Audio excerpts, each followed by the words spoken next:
how many people write on the screen?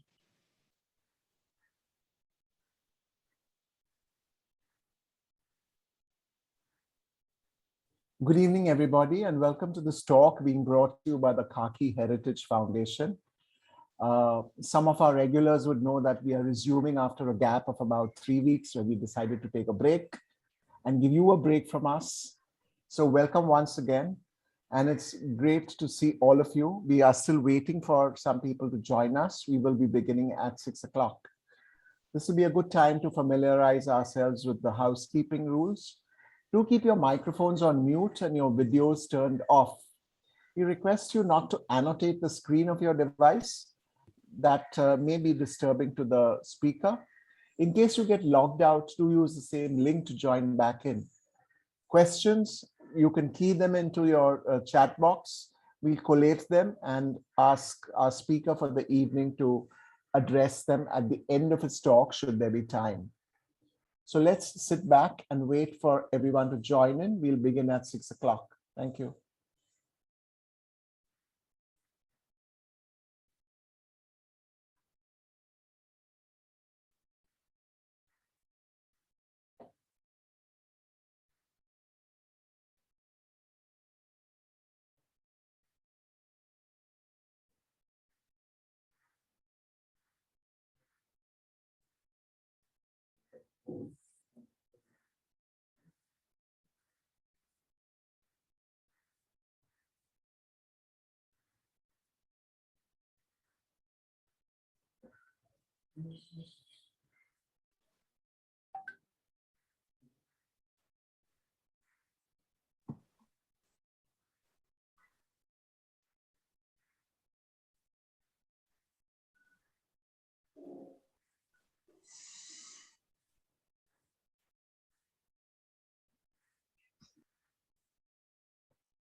Farooq, we can start.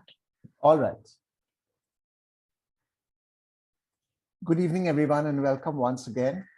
A few housekeeping rules would not be amiss before we start.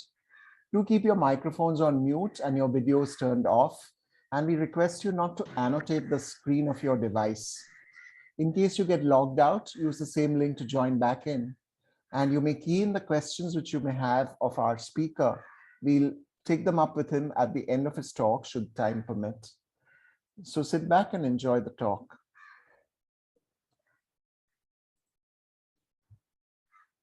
Today's talk is structured as an online conversation with Jim Masselos.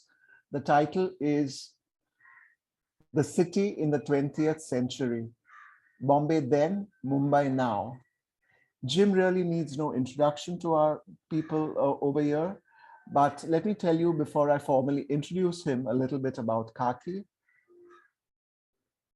Khaki, as some of our regulars would know, stands for keeping heritage alive and kicking in India.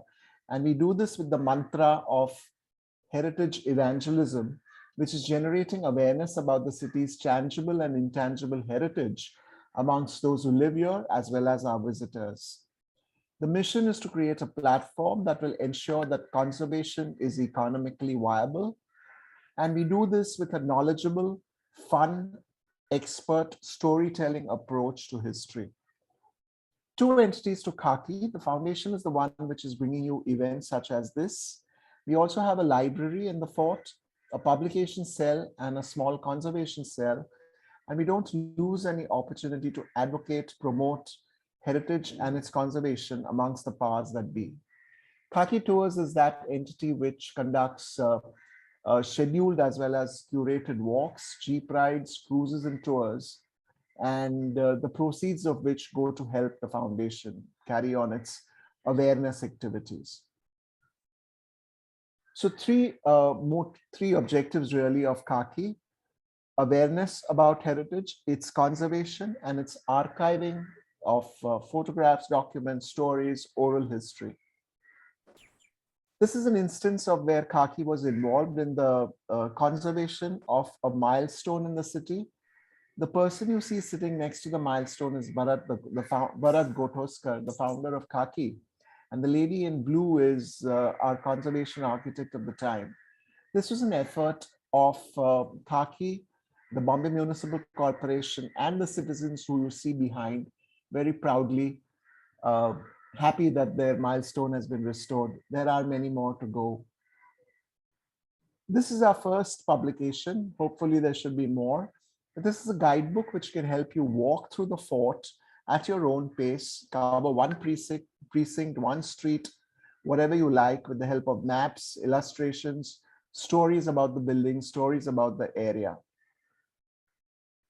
So if you'd like a copy, do write into us at this address given below. It's also available at select bookstores.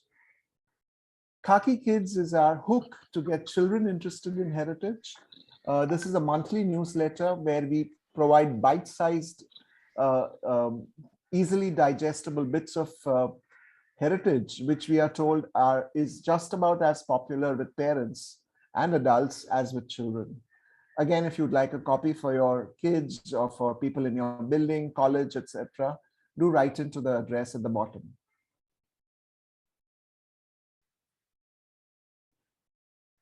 This is where it all began, our Khaki Lab, which is a space where we can have talks, workshops, exhibitions of the kind that you see. Unfortunately, about 3 months after this physical space was taken on, the pandemic hit us, which is why we moved all our activities online. Hopefully, we should be opening up soon, though we hope that sooner rather than later. How you can help us is by providing your expertise in terms of whether you would like to talk about any particular subject of your where you have expertise in. You can volunteer to connect us to any speaker, or very importantly, you can help us to connect us to those who are philanthropically inclined towards heritage. And this would be the right moment to thank every one of you who has contributed in a small way by adding a little amount to their bookings for our workshops and talks, etc. Our exhibition on Mumbai-based paintings ends tomorrow. So in case you haven't been yet, tomorrow's the last day. You can see these lovely 30 paintings, and you can even buy them for your homes. They are digital art about lesser known aspects of Mumbai. I'm sure some of you may have recognized the bungalow in the picture in this. There are many, many more treats in store, but tomorrow's the last day. A glimpse of what's upcoming. The exhibition we've spoken about. There is a masterclass tomorrow on the Maratha century. This is on the second phase of the Maratha Empire, so to speak. And this is the second masterclass which Dr. Uday Kulkarni will continue. Harsha Dehejia will talk about finding beauty in Indian art objects. And Rana Safi is going to talk about her latest book, A Saint of Folklore, a Folktale and Other Stories. We also have a workshop coming up in understanding fabrics and an actual workshop on how to create your own little Wali painting. Of course, there are more talks lined up for all of February too, and the months beyond. We will continue to beam out at you in the foreseeable future. Okay, so let's talk about today and Jim Masselos. Like I said earlier, Jim really needs no introduction. He's a Bombay lover, and most people in the know in Bombay love him. His most recent bang in the city, so to speak, was when the Festschrift was released, honoring him, and it was edited by 3 editors of somewhat great renown too, Dr. Manjari Kamath, Prashant Kidambi, and Rachel Dodaya. But why we requested Jim to have a conversation with us is because he loves the city, and his stories about the city are not restricted to the rich and famous. He's equally at home conversing with the man in the street as he is with hobnobbing with powers that be. So thank you, Jim. Thank you so much for accepting our invitation, and you're very, very welcome. Like I told our audience, this is structured as a conversation with you. So let me begin by requesting you to tell us all about your very, very early days in Mumbai, why you came here, what were your experiences looking at India through Western eyes. So take us briefly through the period from the 60s till now and what you see in the city. Jim, you're on mute.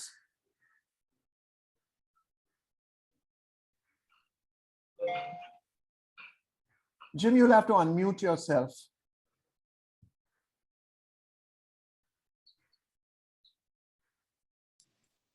Yes. Can you hear me now?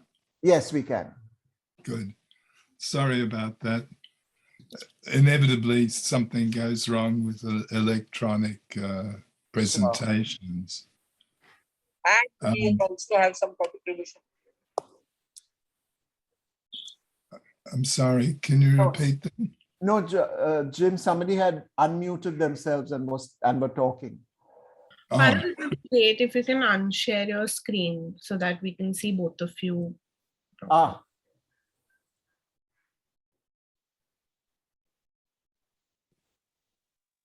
Done. is that okay?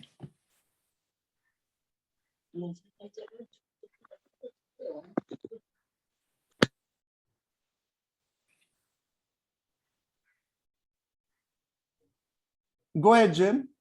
Okay, thank you. You were asking about me and my background, why I came to India. That's right. And why I stayed in India. And why you love India. And why I love India. So this is going to turn into an autobiography rather than being about the city. That I came to Bombay on a scholarship given by the government of India under a scheme, a Commonwealth Scholarship and Fellowship Scheme, which had been introduced quite recently in those days. In fact, the year that I finished my undergraduate degree, the government swapped scholarships, and I managed to get one. So I came to Bombay because it was possible to, and I came to study because I had already become interested in the history, the modern history of India. I had a teacher, there was a lecturer at the University of Sydney, a woman who pioneered courses in Indian history, and she was one of those brilliant teachers who built up enthusiasm and knowledge and all sorts of things. So the two things went together, and I ended up with 3.5 years in Bombay. This would be in the mid-60s? Yes. Yes, it was the mid-60s.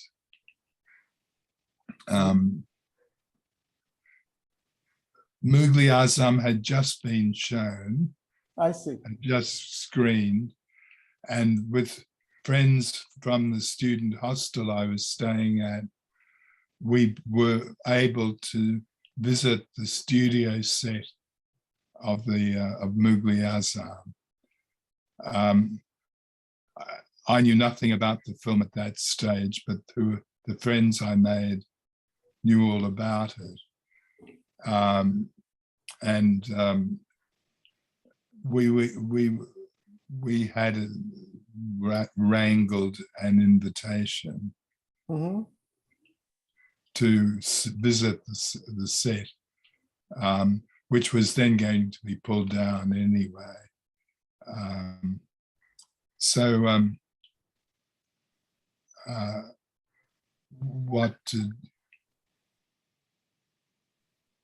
Bombay was open to me through staying at a hostel. It's now called the Jagannath Shankaset Hall in B Road, Churchgate. Yes. It was before that it was called University Hall or some such thing. And it was really rather nice staying in a building where there was such a range of diversity. And it was also nice to stay in a building that honoured Jagannath Shankaset, who was one of the key actors in my research on early Bombay history. And of course, although one wasn't aware of it at the time, the building in which this hostel was located was the architect for it was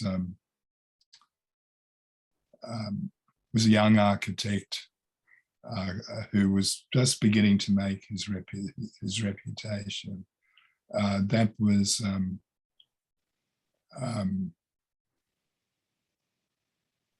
Carrera, I'm sorry, and Charles Carrera. It was one of his early commissions. That's right. And it reflects also, of course, the influence on him or on these I've seen at the time of Le Corbusier. Yes. And his style of modernity. And that became one of the things that was so interesting about Bombay at this time, was that there were quite extraordinary buildings being built and being used by people. There were official buildings, there were private companies with their buildings, and there were people, students who were influenced by all these things. But Bombay had an underworld, which was the underworld of fine buildings and architects who designed these buildings. And there was a clutch of them out in Bandra, Juhu area. And one would hear of these experimenting with with different materials, lots of stone, and it became a pleasure of Bombay to be invited to see these buildings, which were not showy or but they were still limited in perception. And of course, If I may ask you to tell us about what are the changes that you see in Bombay in the 5 decades that you've been coming here and observing us? okay. There's been an enormous number of changes, but the changes were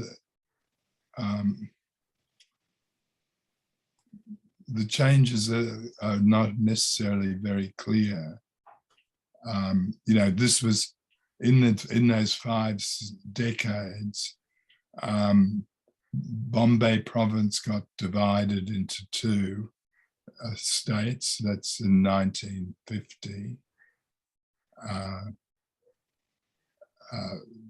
Gandhiji was assassinated. Bombay was the center of riots and so on.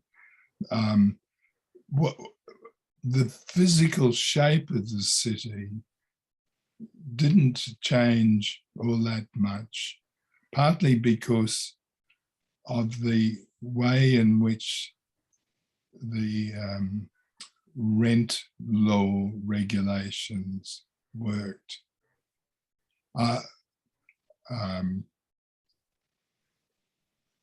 After the end of the Second World War, the rented accommodation was set up and could not be, the prices could not be, and it could not be charged more heavily. So many people in Bombay were protected by this rent legislation from upping the cost of rent or evicting them.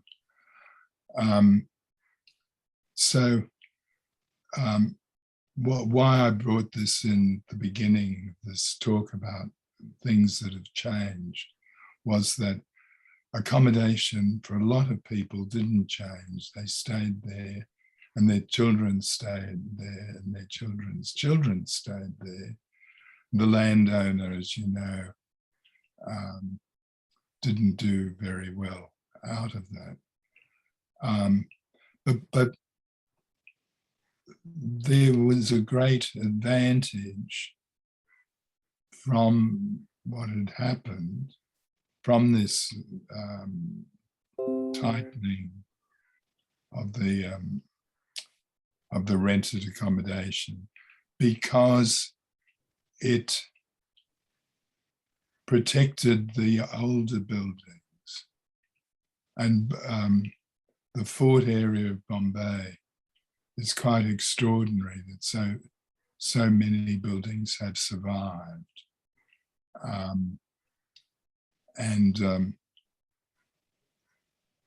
They've survived because something's happening.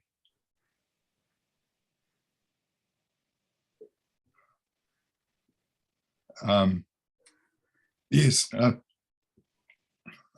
So where was I?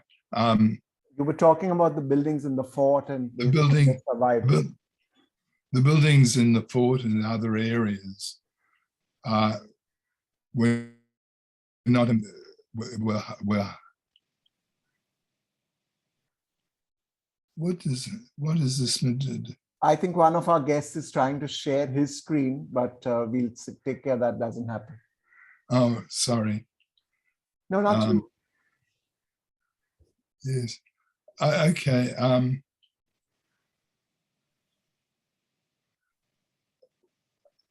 In other countries, after the end of the Second World War, there were massive rebuilding construction sites, and Bombay didn't have that at that time. In that same time, and it managed to, buildings remained as they were, often to the detriment of the buildings themselves because of the reduction in, I'm sorry, I'm being distracted by something on this machine, on this screen. Can we request, please, all guests to not turn on the videos? Once again, thank you. Okay. Yes.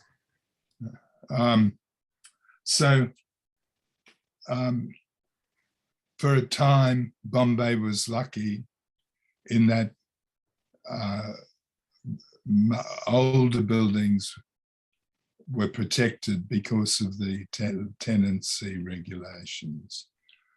How long that will continue is another matter.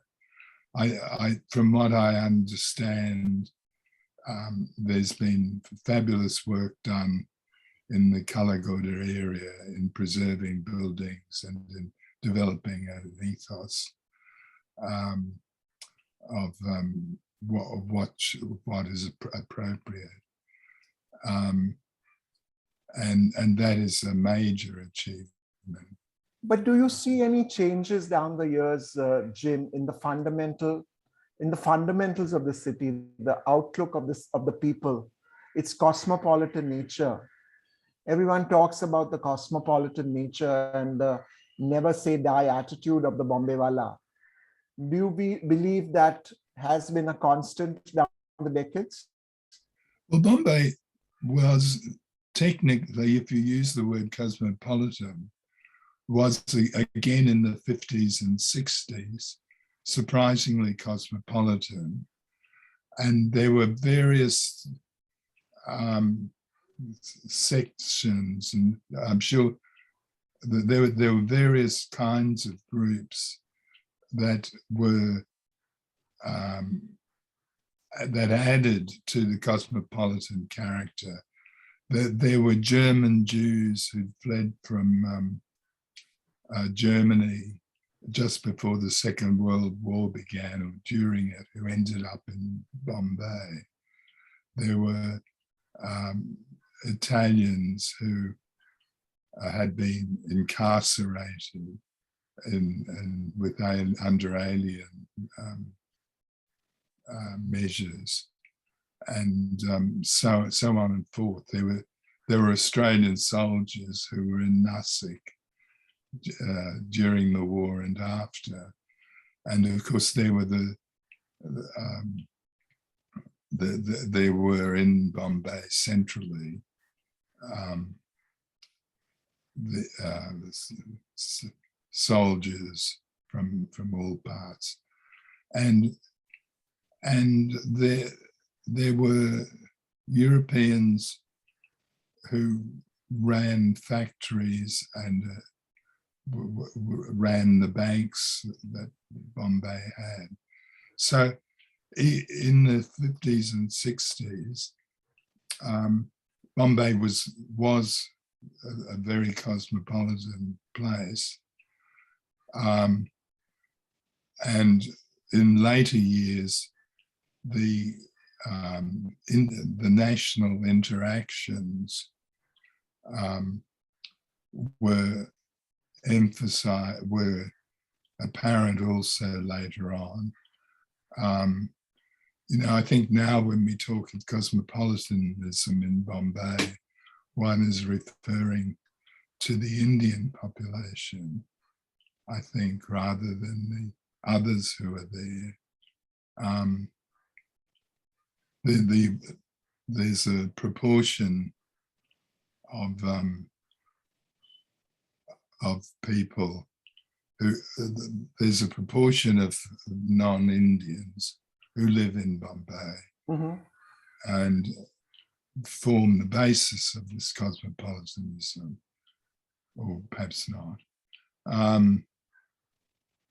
It's produced a few books. Baumgartner's Bombay, um, an Australian novelist across the seawall, and others. So I don't know, do you have your view on Bombay being cosmopolitan? There are some people who say that Bombay is losing its cosmopolitan nature, looking and becoming more inward looking. What do you say about that?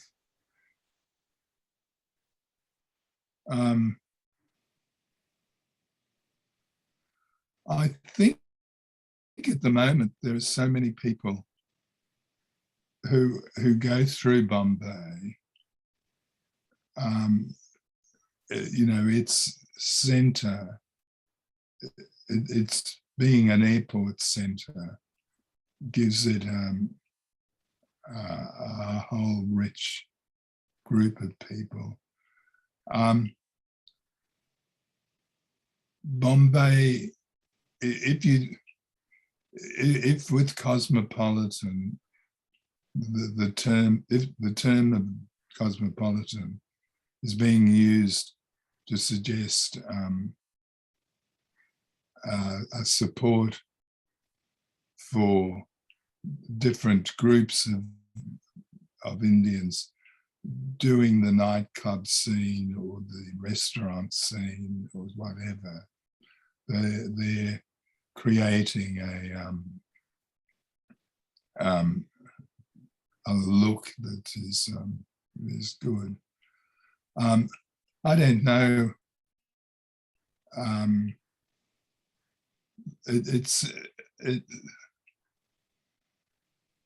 When I first came to Bombay, the city had this spectacular life, and there was a street full of coffee shops and milk bars, Berries with its piano, jazz that was there from various groups. You know, all of these things were there, and they were an expression of what Bombay was, but I don't know how much further you can push the cosmopolitanism.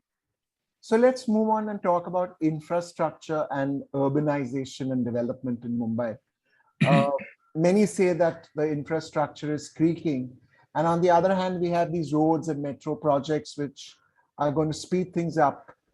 Should you have had the opportunity to advise the powers that be of what must be prioritized in terms of infrastructure, what would that be? What does Bombay need most by way of infrastructure, according to you?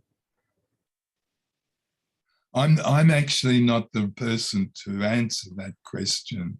I think in the discussion, it would be better to ask some of the people who are present.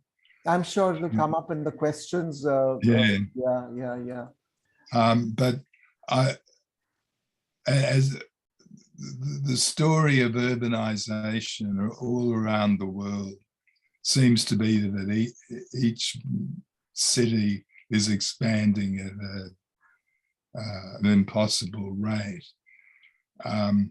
In Sydney, the city that I live in, we've just finished reinstalling our trams along one route, and it costs some incredible price to put the rails down. But these things need support. If the more that public transport can be introduced, the better. And the looking at the situation of where to go, that there is the alternate story, which is keeping cars off the roads. All the new transport measures are about increasing the number of trains, the number of buses, the number of cars, but it's the cars that block up the street. And if you think about transport problems in cities, cars actually are on the roads for perhaps a tenth of the time that they're engaged. Most of the time, cars are parked waiting for their owners to finish their appointments and so on. So it's often it's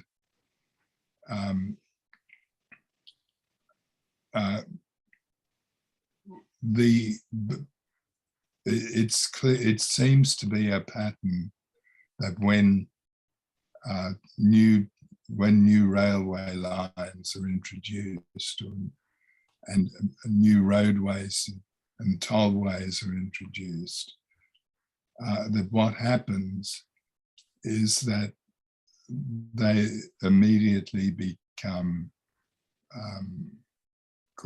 they immediately are filled up. The roads are filled by drivers and cars. So although the driving need is to increase the number of cars, the disadvantage is that it doesn't have an effective result from it. So with Bombay, what I have never understood is the failure of the city to introduce waterway transport. Where are the ferries and boats that can cross the harbour or go up the whatever?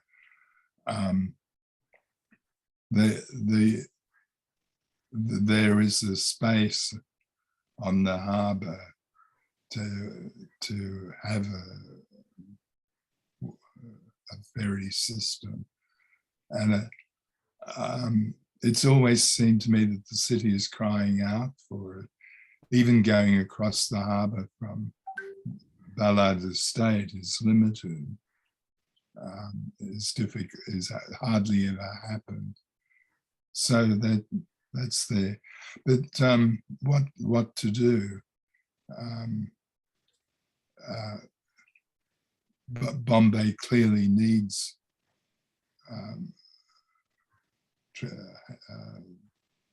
the creation of more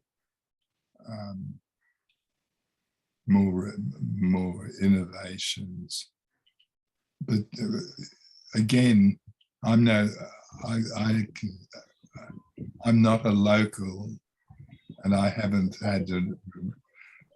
been able to come to Bombay for 2 years to check out the system. We are going to have a water taxi very soon, crossing the harbour, as soon as in the next few months. Oh, that's good. Small How many?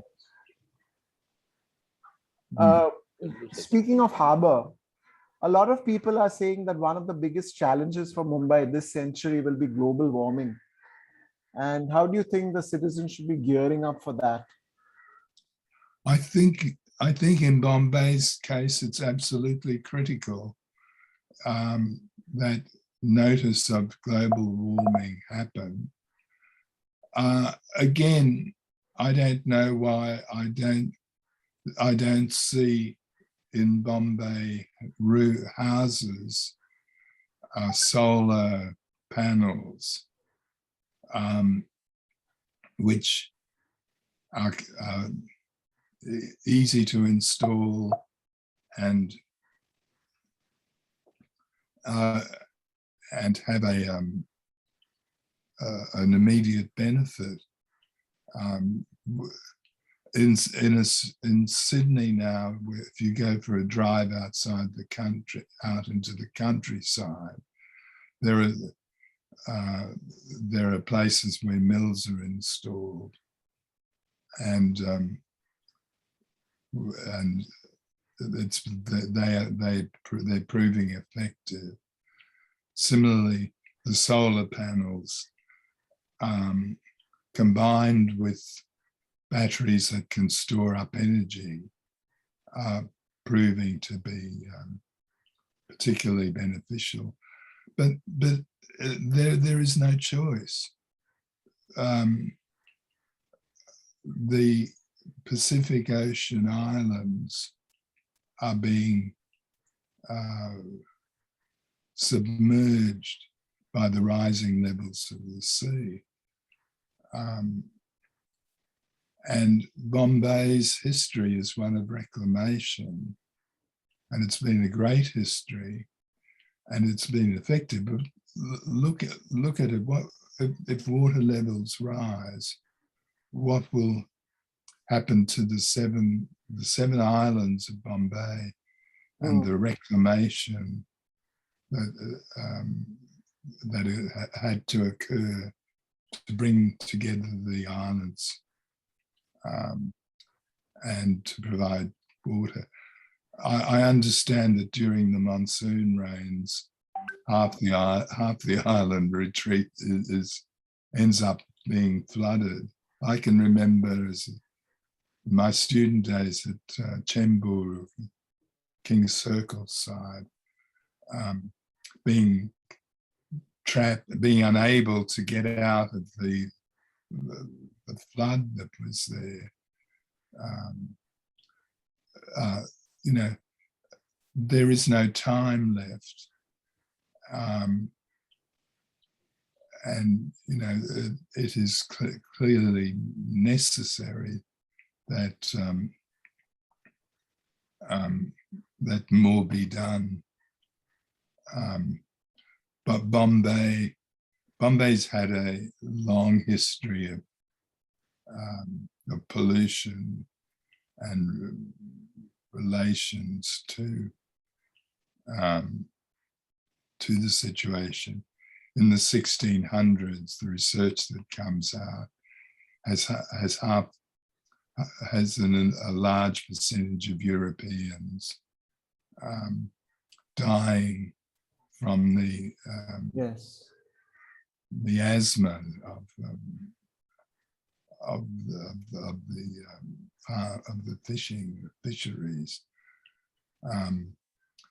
and the inability of the farmers to open up the islands to air and wind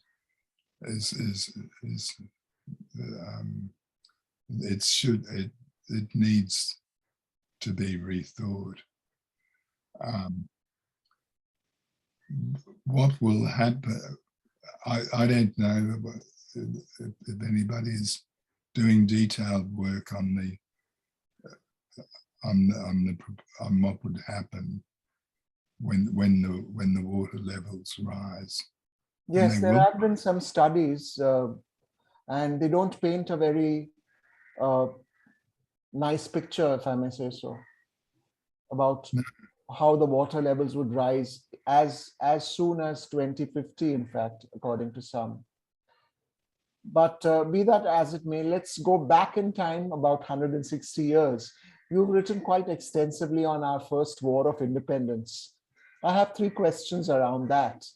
What, if any, are the lessons that we can learn today from the incidents of 1857? That's one question. I'll ask them in parts so that you can finish them. Well, it's a story of quite incredible courage and a quite incredible involvement. The sepoys who rose did what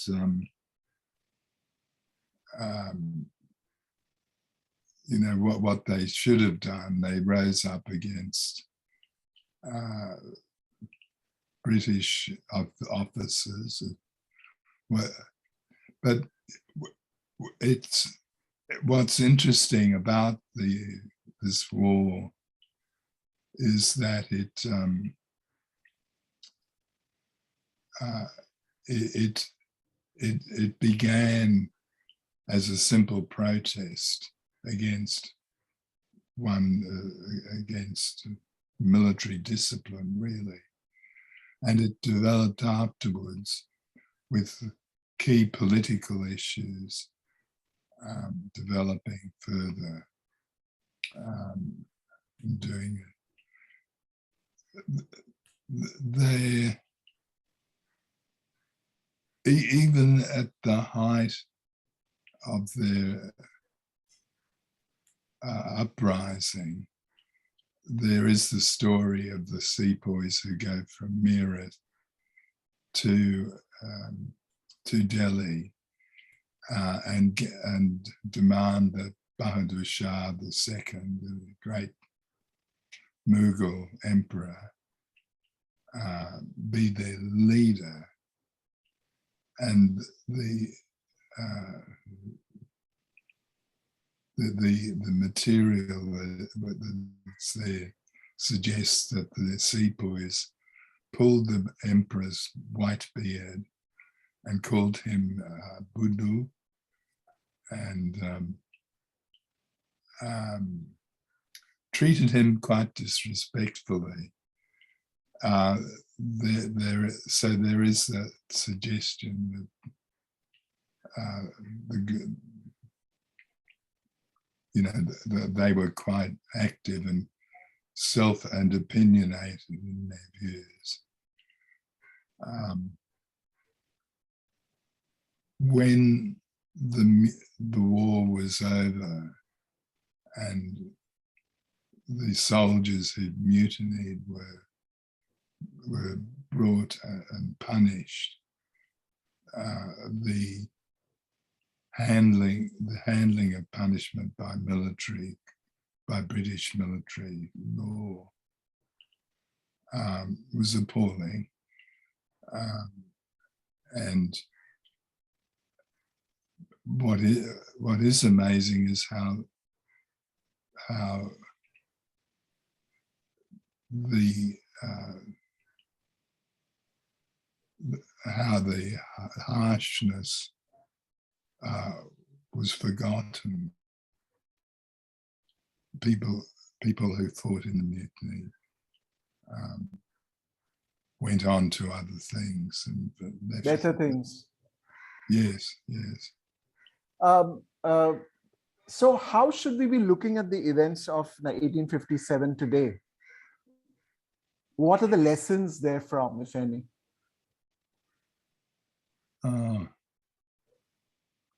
Yes, that is a problem, isn't it? The problem with that event is that it was such a big event. It involved so many people. It happened because there were so many different reasons for an uprising or an attack.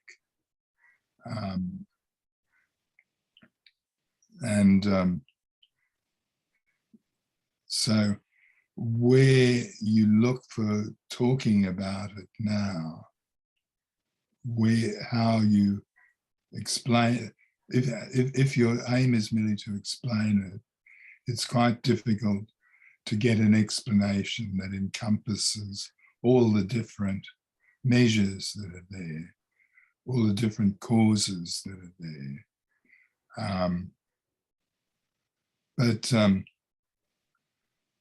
there are other ways in which it's been looked at. Of course, there have been mutiny films about the mutiny, about Panday, and so on. So you can turn them into Heroes. into hagiography, you can, and saintliness, but there were awful things that were done on both sides, and there were different causes. So to answer your question, you can treat it as quite rightly, you can treat it as a recognition of the achievements of the soldiers who were the core part of the rebellion in the war. And that is quite important. Otherwise,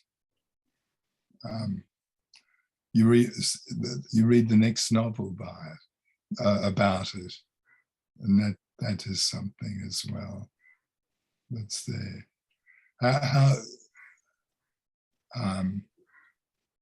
My third question around that is, have you done any work on, or have you come across any work about how the mutiny affected Bombay?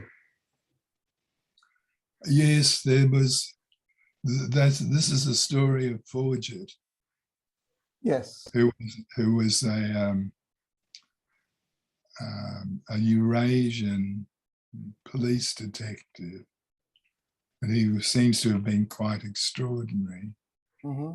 But the story is that he could pass as Indian, and the story is he sat around campfires, log fires, and listened to people plan their attacks on the British rulers. And of course, he stopped that rebellion in Bombay. And there's not much documented about that. Would you be able to tell us what was the city like at that time? What were some of the key events of that time? Bombay at that time was lovely. The walls of the city were being pulled down. The church gate was going. There are one or two photographs that survive with the pulling down of the walls, but they come down in the 1850s. 60s. And the wall that we're talking about is 1857. So they're about the same time.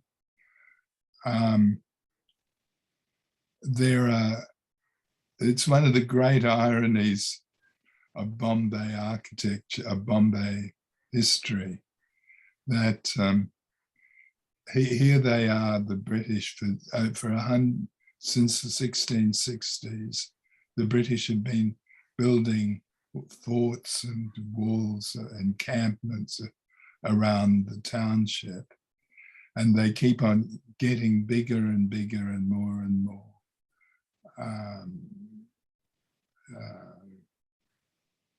more and more impressive. And yet a couple of years later, under Bartle Frere, they pulled down the walls that they'd spent so long doing it.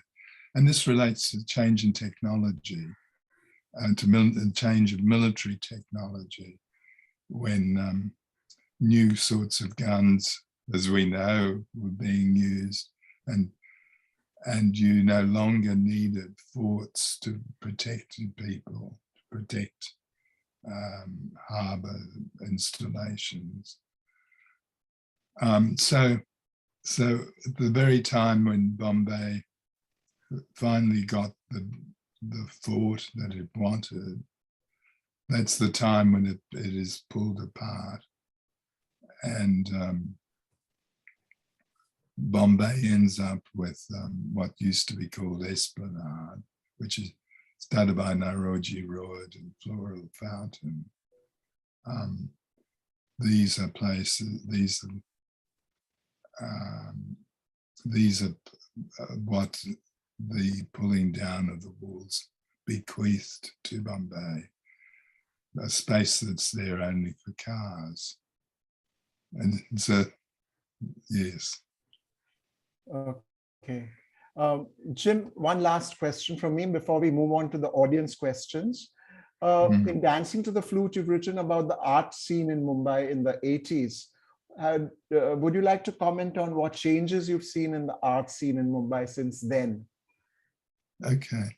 In the 80s, there were quite big events which were called as part of what was called the Festival of India. And the Festival of India were Indian promotions in foreign countries outside India. So London got its festivals, Paris got its, Australia got something, and so on. So in other words, there were these opportunities to explore and develop on what had happened on the holdings around the world.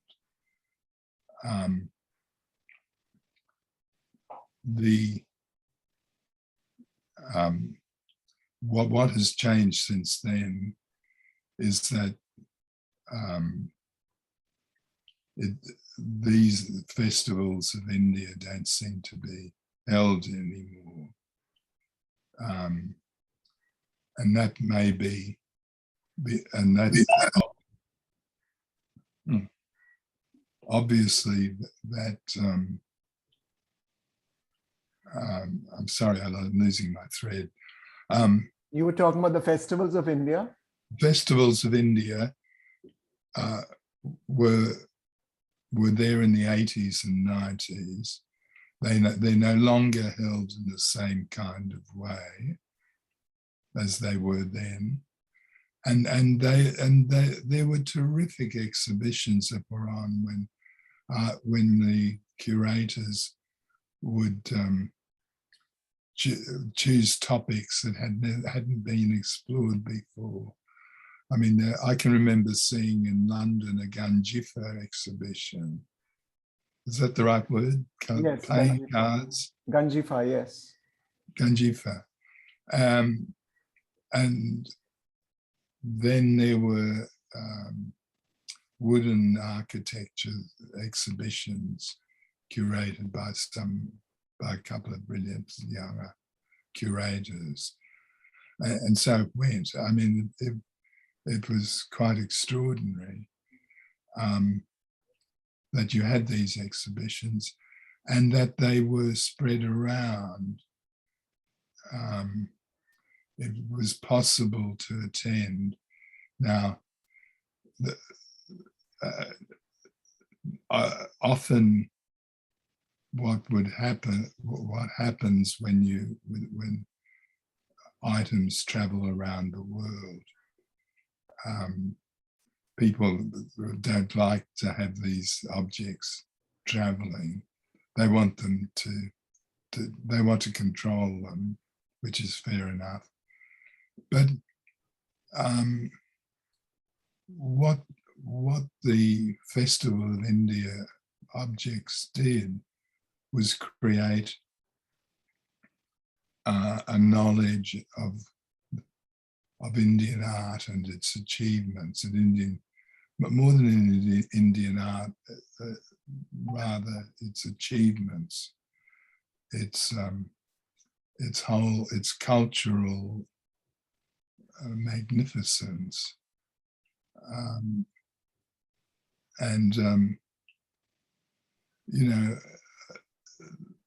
that has tended to stop now that festivals of India are no longer, so far as I'm aware, being planned for better things. Perhaps somebody here in the audience can help and suggest fill us in on it, because usually these things happen at the level of the top Right. level of government, ICCR and the like. and they're usually related to diplomatic initiatives. And both sides they bargain over the art objects, which is a pity. One of your other enduring interests is the Bombay Molla. And, Yes. so what got you interested in that, the Molla culture and understanding the cultural and political exchanges over there? Well, they were fabulous topics, and I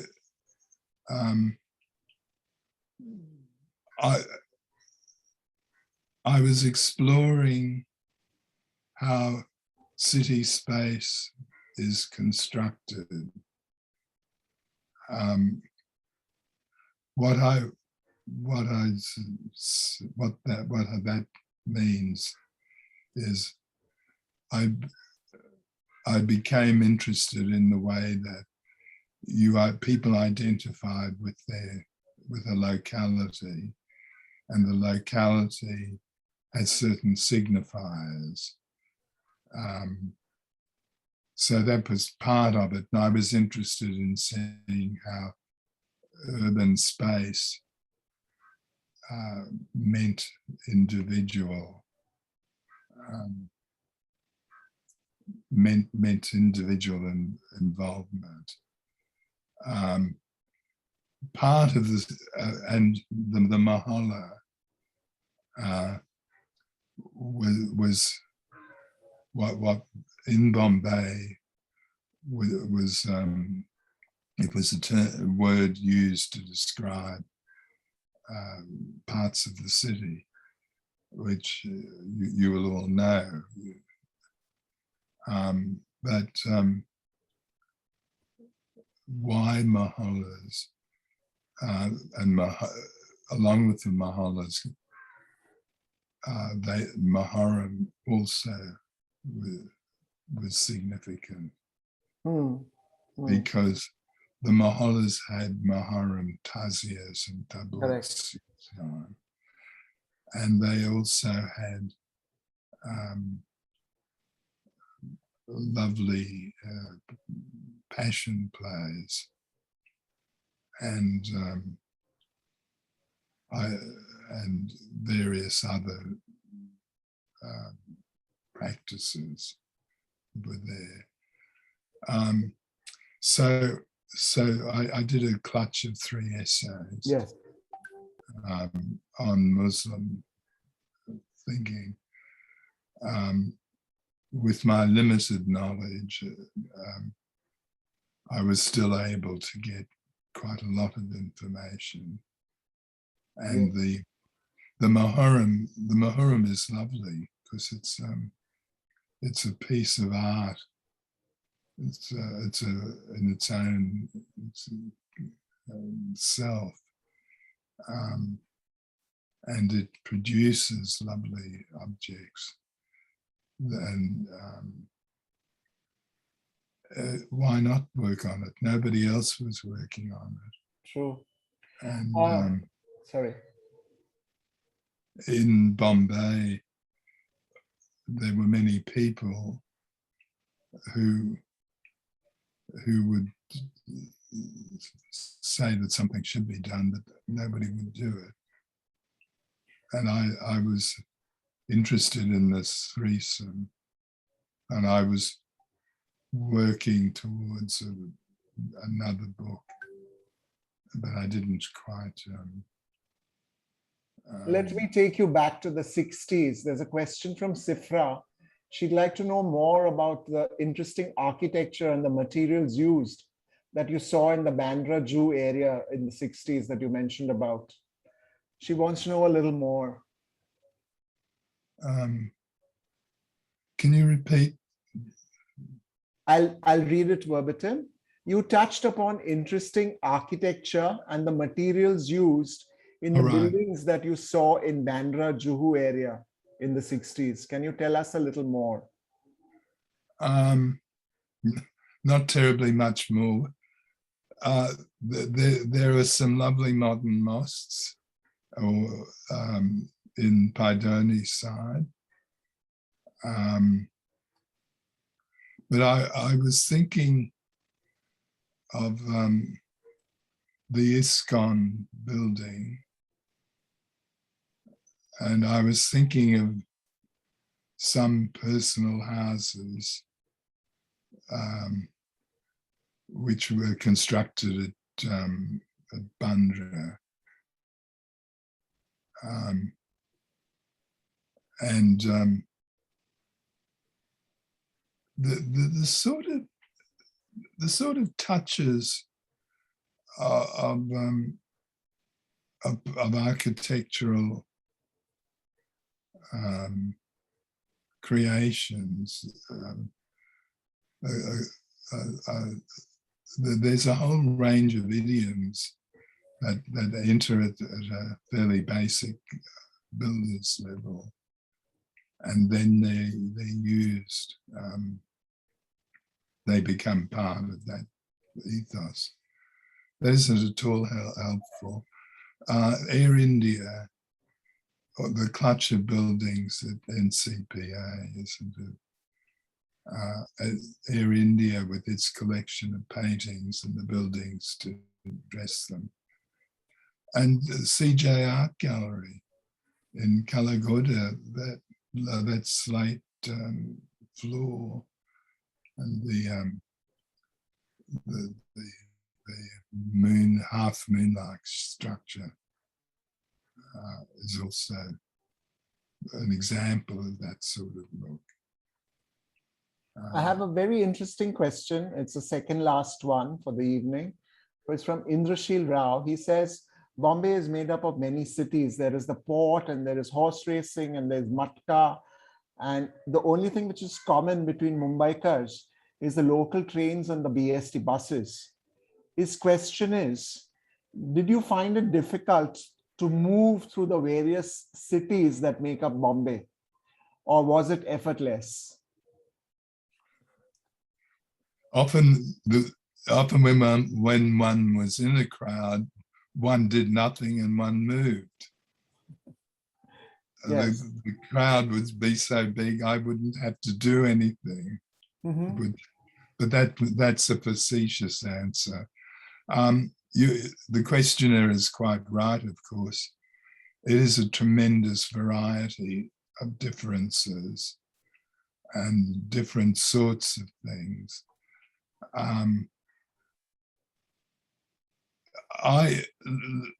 My experiences when I first came as a student, and I was staying in a student hostel, was that this hostel had students from Bengal, Assam, South India, and so on. And in each of them, they would drag me along to whatever celebration was on. So I'd do Saraswati Puja somewhere in Bombay, and then do something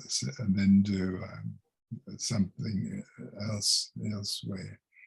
And there were these really nice bunch of people who were kind and helpful, who helped me decode what was around. And the nice thing with Indian festivals, with bar one or two exceptions, is that they're happy events. Whereas with Christianity, looking at a man on a cross being killed by soldiers is not a happy occasion for Easter. Whereas Gokulashtami and so on, they're fun, and there's a happiness in them which makes them accessible and active, and it's something that's is really pleasant.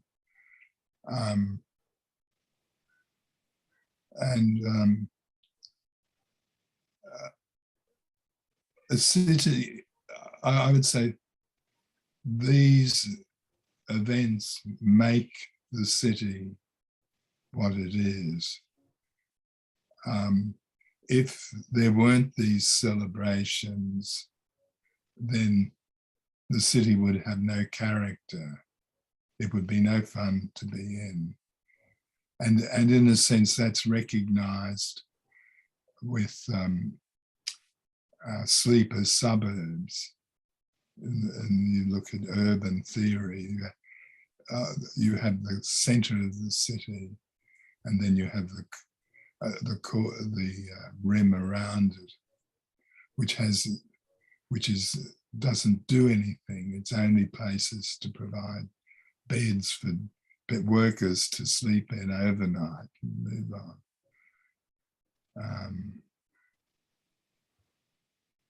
And yes, I think that exhausts that. There's an interesting question / comment from Urban Planner.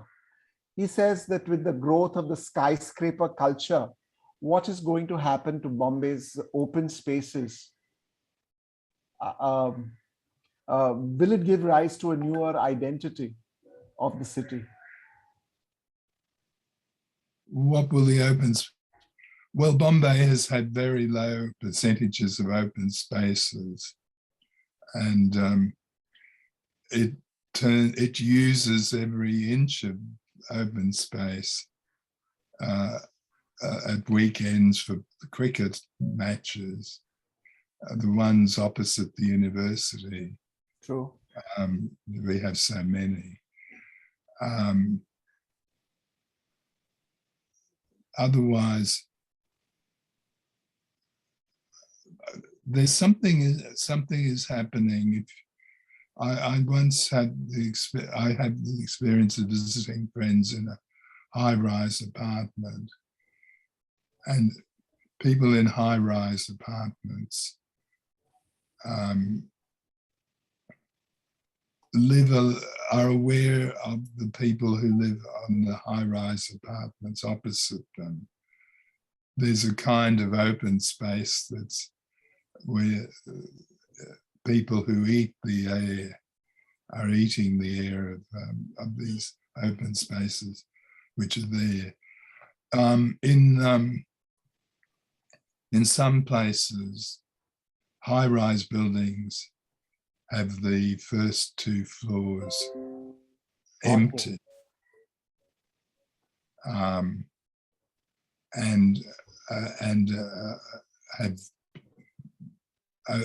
have it operate much like open space in a park.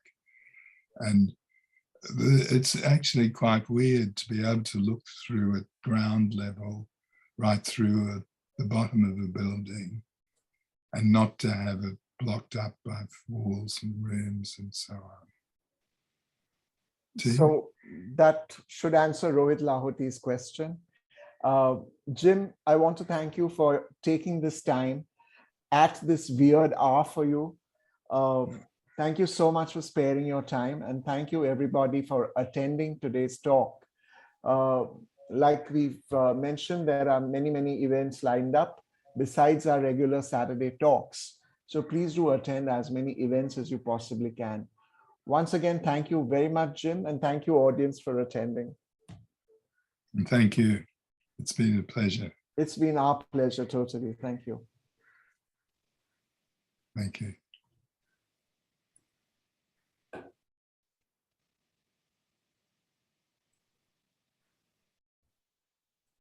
Thank you, Jim.